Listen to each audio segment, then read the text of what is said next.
Muy buenas tardes a todos nuestros amigos oyentes del distrito de Chancay, el distrito de Aucayama y toda nuestra provincia Huaral. Bienvenidos a una nueva edición de Líder Noticias correspondiente a hoy jueves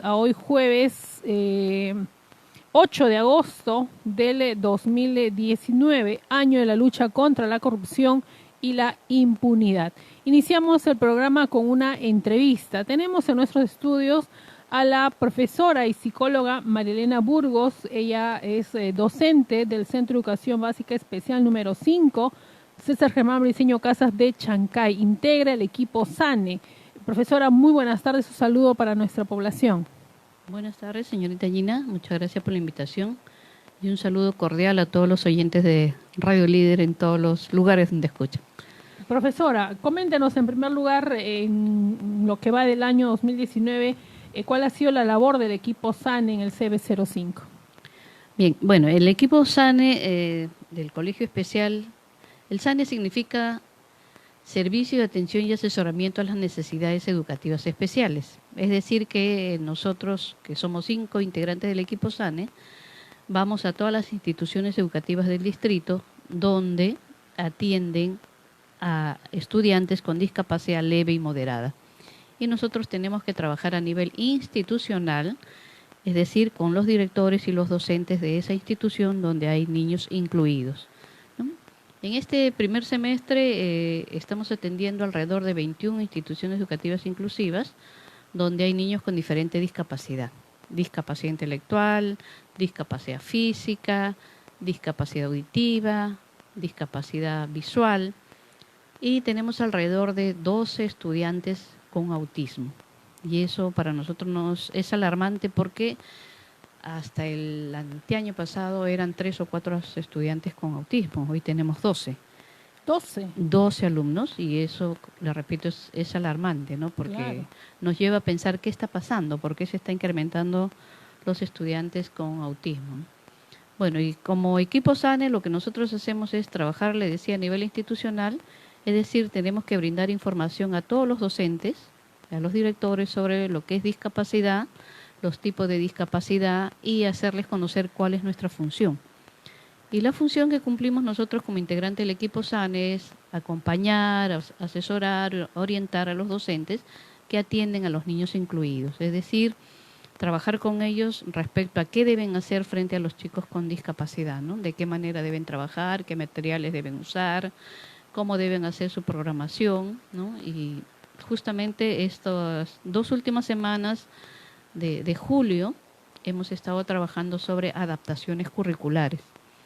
Es decir, que un docente que tiene un estudiante con discapacidad tiene que trabajar de manera diferente que a los demás estudiantes de su aula. Y eso se llama hacer adaptaciones curriculares. Eso es lo que hemos venido trabajando, ¿no? ¿Se ha podido, en todo caso, concretar esas adaptaciones dentro de la currícula del presente año, considera usted? Sí, lo que pasa es que nosotros teníamos como meta que a fines de junio teníamos que haber elaborado los informes psicopedagógico y POI, son 2 documentos que deben tener los alumnos incluidos, pero no pudimos realizarlo por una serie de dificultades. Entre ellas es que los docentes que atienden a los alumnos con discapacidad no cuentan con los instrumentos, sobre todo de evaluación. O sea, los docentes tienen que hacer, digamos, pruebas o utilizar instrumentos diferentes a los chicos del aula, para los alumnos incluidos, porque tienen que hacer de acuerdo al nivel. Y mediante esos instrumentos recoger información sobre los estudiantes y junto con la información que nosotros recogemos, tenemos que hacer un informe psicopedagógico donde se plasme todos los datos del estudiante, todas las dificultades que tiene, pero también todas las cosas positivas, las fortalezas que tiene, y en base a eso hacer luego el plan de orientación individual. Y como digo, realmente esto no hemos podido hacerlo por falta de información. Lamentablemente, por lo general, los docentes no aplican instrumentos diferentes a los alumnos incluidos. Y esto nos llevó a la necesidad de hacer talleres de adaptaciones curriculares para informarles, o nuevamente informarles, porque eso lo hicimos al inicio del año, nuevamente recordarles qué era el psicopedagógico, qué era el plan de orientación individual y sobre todo hacer las adaptaciones. Porque si no trabajamos en función de adaptaciones, difícilmente los alumnos incluidos van a poder avanzar. Entonces los docentes también tienen muchas preocupaciones, nos dicen, un alumno incluido, o sea, un alumno con discapacidad, ¿debe pasar o debe repetir?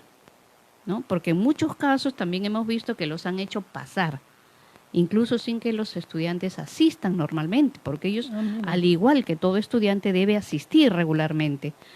Cualquier estudiante con o sin discapacidad que tiene el 30% de inasistencia debe repetir. Pero sin embargo hemos encontrado muchos alumnos que han asistido poco tiempo a la escuela y los han hecho pasar, sin haber logrado realmente lo que se espera de ellos. Entonces eso es parte de lo que tenemos que informar a los colegas, ¿no? O hacerles recordar. Entonces esta preocupación, la repito, nos llevó a plantear estos talleres sobre adaptaciones curriculares, y lo que estamos haciendo es hacer los ejemplos en base a la propia programación que tienen los docentes. O sea, no lo que a nosotros se nos ocurre, sino en base a lo que ellos tienen. Los docentes trabajan su programación, se llaman unidades, que lo hacen para el mes o mes y medio, y en las unidades están las sesiones diarias de aprendizaje. Entonces, a través de lo que ellos han elaborado, estamos trabajando con ellos los ejemplos, ¿no? Para que ellos más fácilmente puedan entendernos, ¿no? Y poder hacer el trabajo de adaptación con los estudiantes incluidos. Claro, 21 instituciones educativas solo en Chancay, ¿no? Sí, ¿no? Nosotros abarcamos todo lo que es el distrito de Chancay. Tenemos instituciones educativas en inicial, en primaria y en secundaria.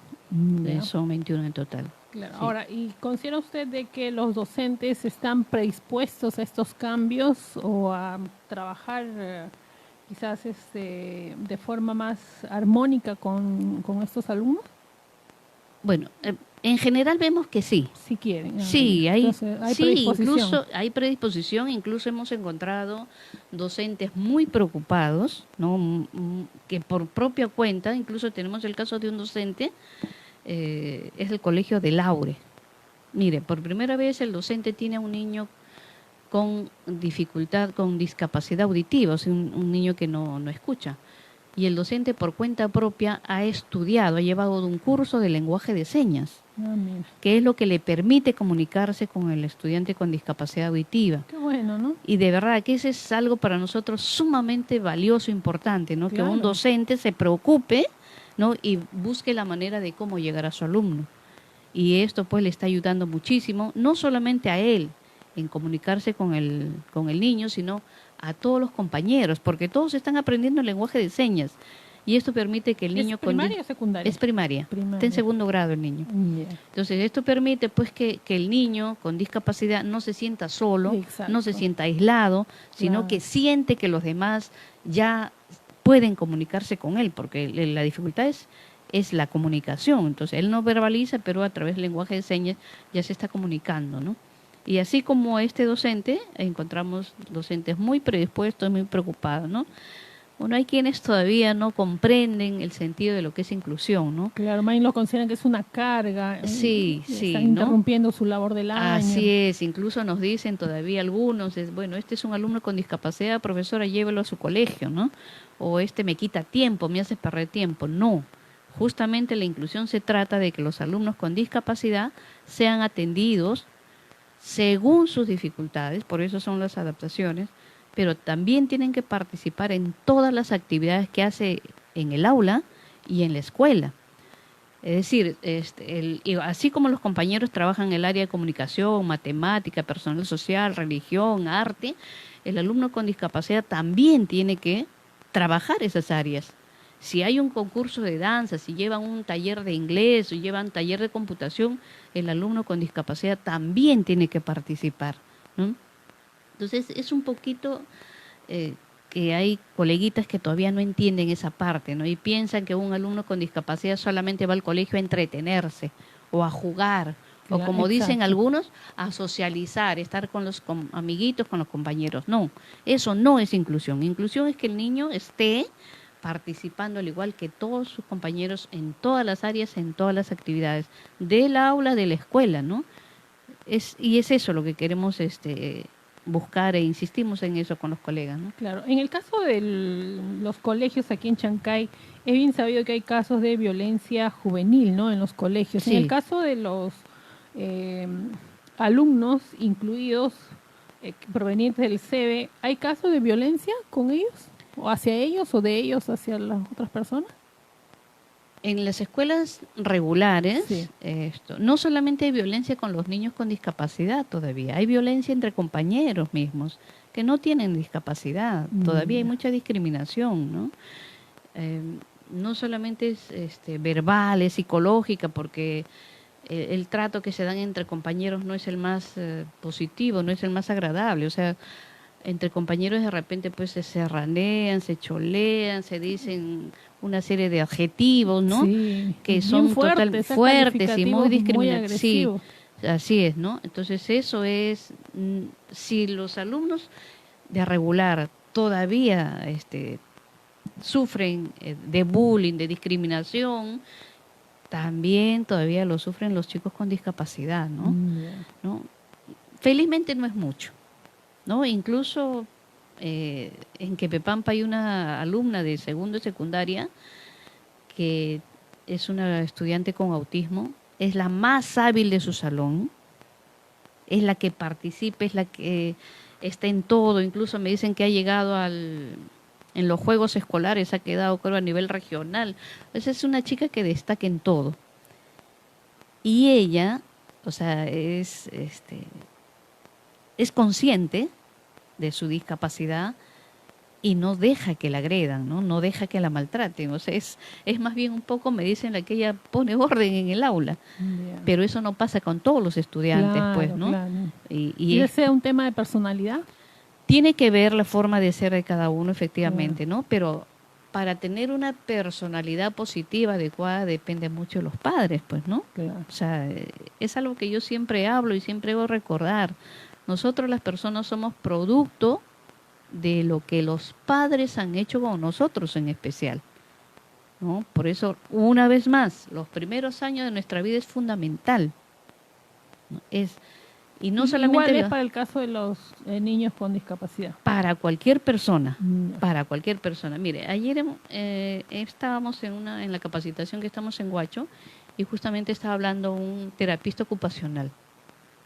De verdad que es la primera vez que escucho un terapista que habla con fundamento científico y cómo se da el desarrollo del cerebro y cómo se da el desarrollo de la persona, ¿no?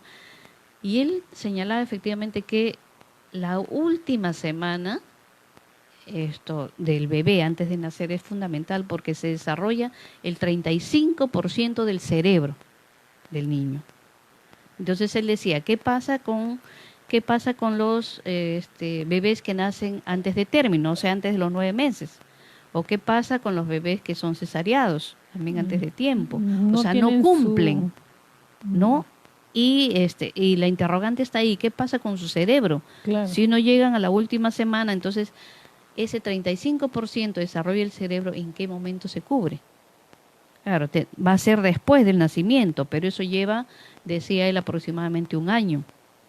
Pero lo otro que es fundamental es que durante el embarazo, la madre tiene que estar en un buen nivel emocional.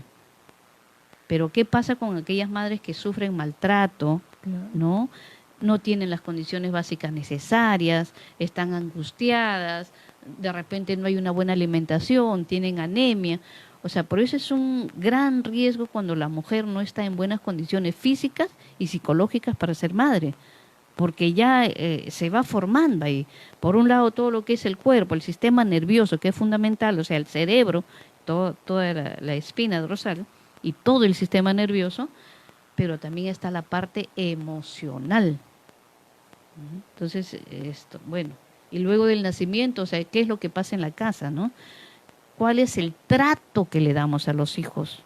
¿Qué actitudes tenemos frente a ellos? ¿A los recién nacidos se refiere? También, desde que los bebés nacen, ¿no? O sea, ¿cómo le damos el trato? ¿No? Y a medida que van creciendo los niños, porque los bebés cuando nacen es como si fuera un CD en blanco y vamos claro. grabando en él todo lo que pasa con ellos, todas las experiencias que le damos nosotros, papá, mamá, los que estamos en el entorno, todas las experiencias que le damos, qué tan buenas son, ¿no? Entonces todo eso va grabando en el CD del bebé y eso va quedando ahí y son como marcas que van quedando para toda la vida. Entonces, por eso es esto, es qué hacemos los padres, ¿no?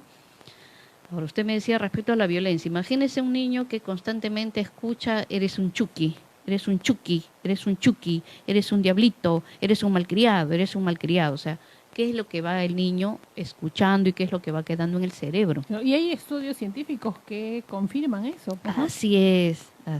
eso está sustentado, ¿no?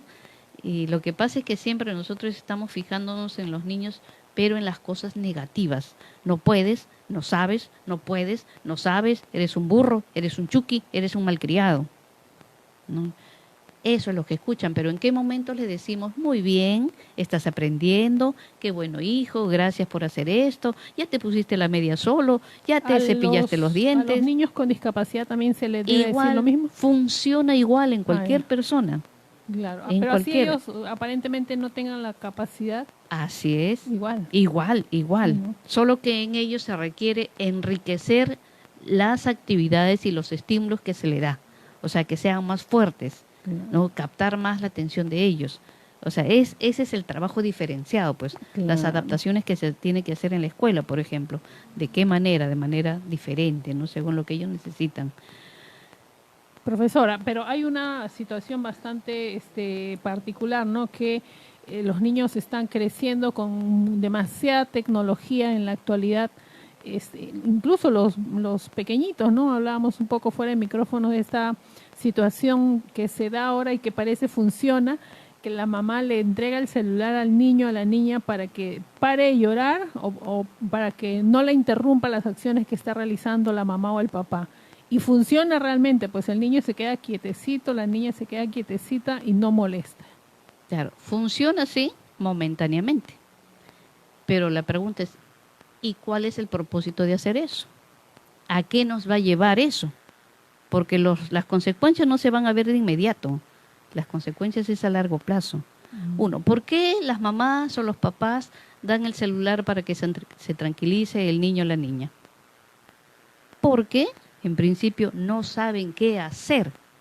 No saben cómo manejar la conducta del niño o de la niña.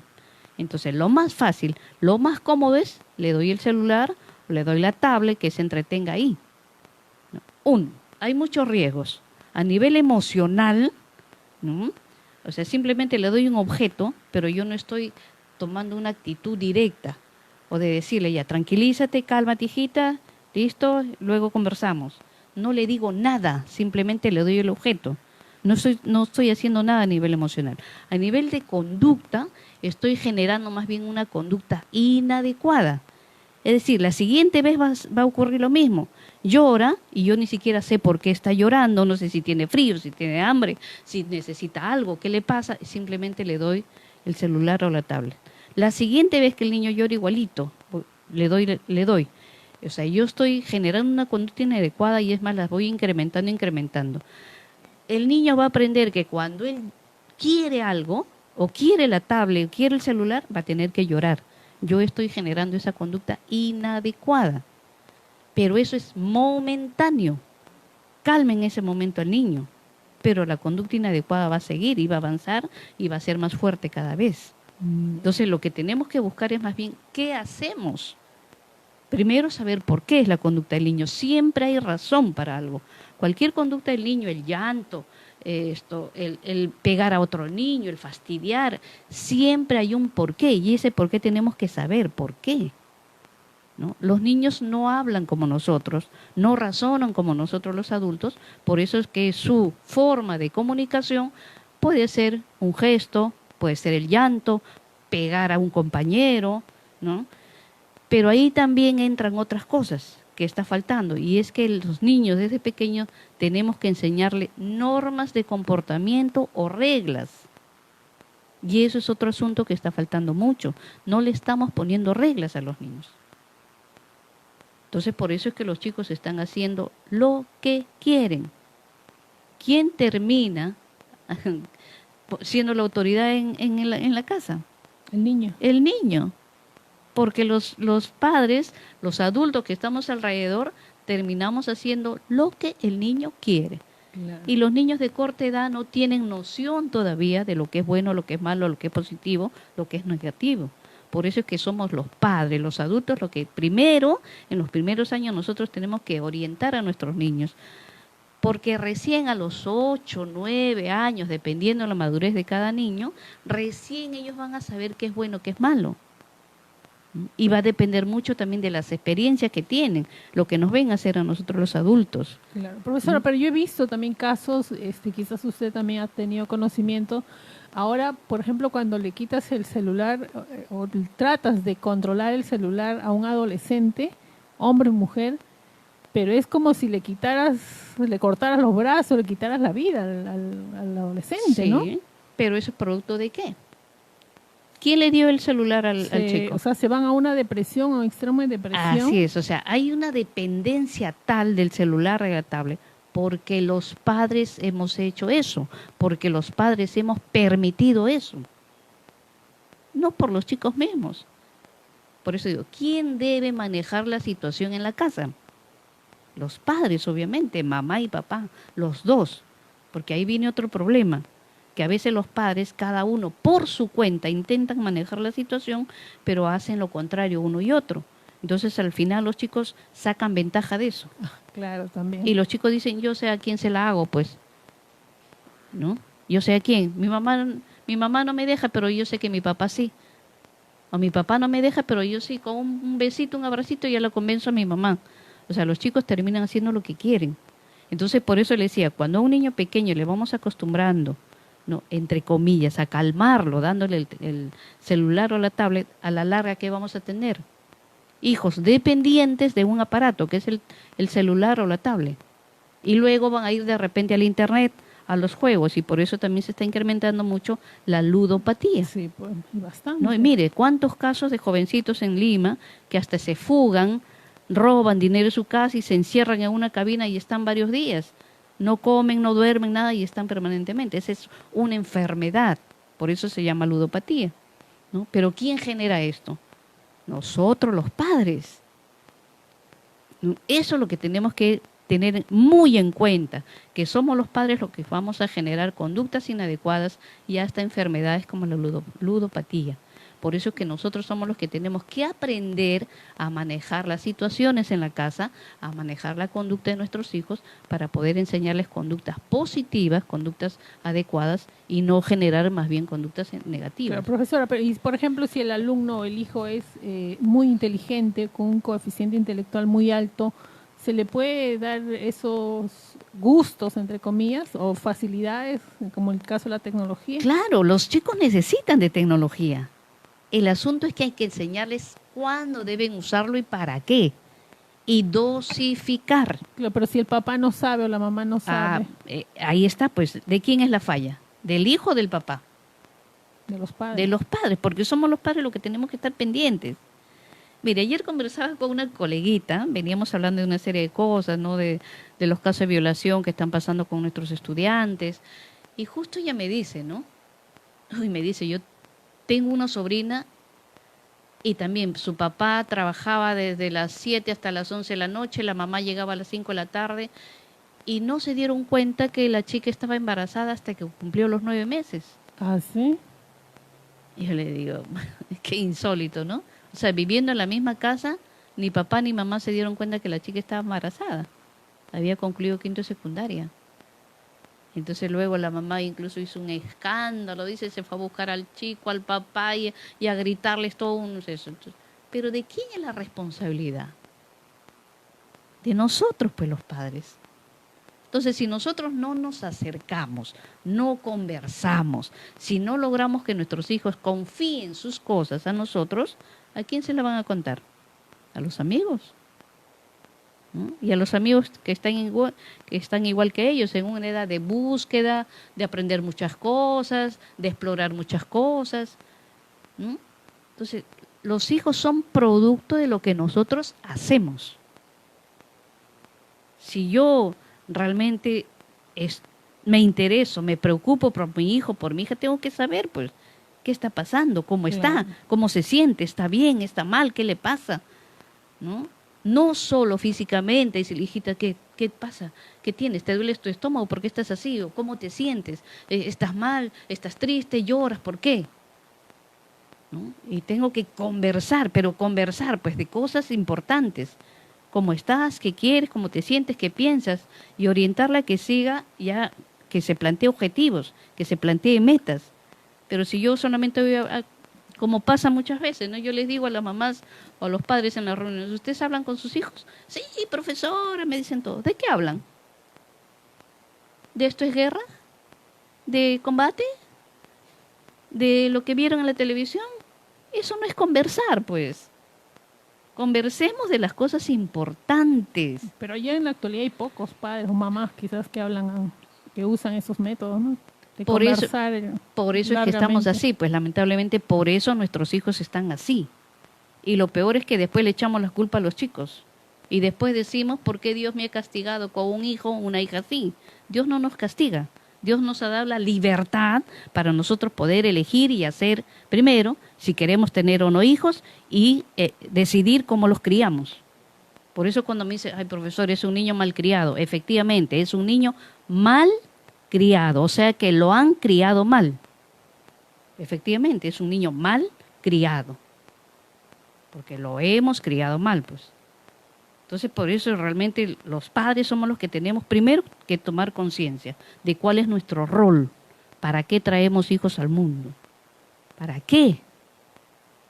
Cuando yo pregunto esto en las escuelas de padres, en las reuniones, muchos me miran asombrados, otros sonríen, otros dicen, profesora, ¿pero qué nos dice eso? Es que lamentablemente eso es lo que nos pasa, pues. O sea, ni siquiera pensamos para qué traemos hijos. ¿Por qué? Porque, bueno, tuvimos una noche con el esposo, con la pareja, pero en ningún momento conversamos, ¿no? ¿Y qué pasa?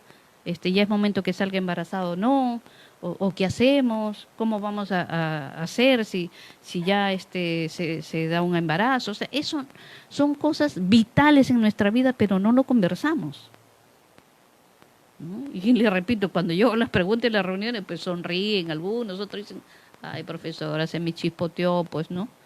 Entonces, si un hijo, una hija es producto de que se te chispoteó, entonces, ¿qué esperas más allá, pues? ¿Mm? Entonces, Claro, pero es importante también señalarle que, por ejemplo, los profesionales, como en el caso de usted, como los psicólogos, pueden ayudar a sobrellevar los problemas que se puedan tener dentro del hogar. claro, O sea, sí hay solución. claro que hay solución cuando queremos. Por eso los psicólogos no hacemos milagros.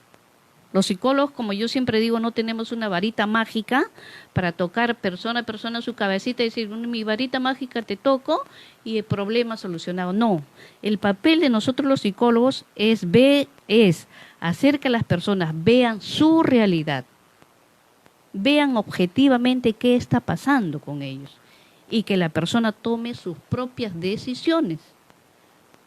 Yo no tengo ninguna autoridad ética, ni moral, ni profesional para decirle a alguna persona, usted tiene que hacer esto, usted tiene que hacer lo otro.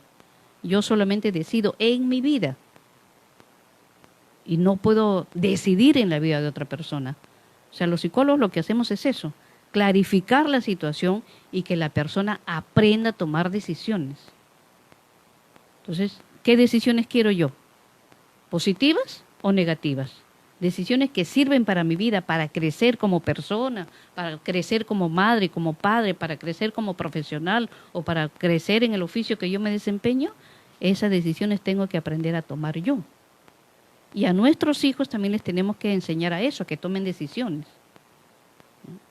Porque hay cosas muy contradictorias que ocurren, ¿no? Cuando yo igual pregunto a los padres, ¿qué quieren para sus hijos? A ver, ¿qué es lo que desean? Que sea profesional, que sea bueno, que sea buena persona. Entonces, la siguiente pregunta es, ¿qué está haciendo usted para que su hijo sea buena persona o sea un buen profesional?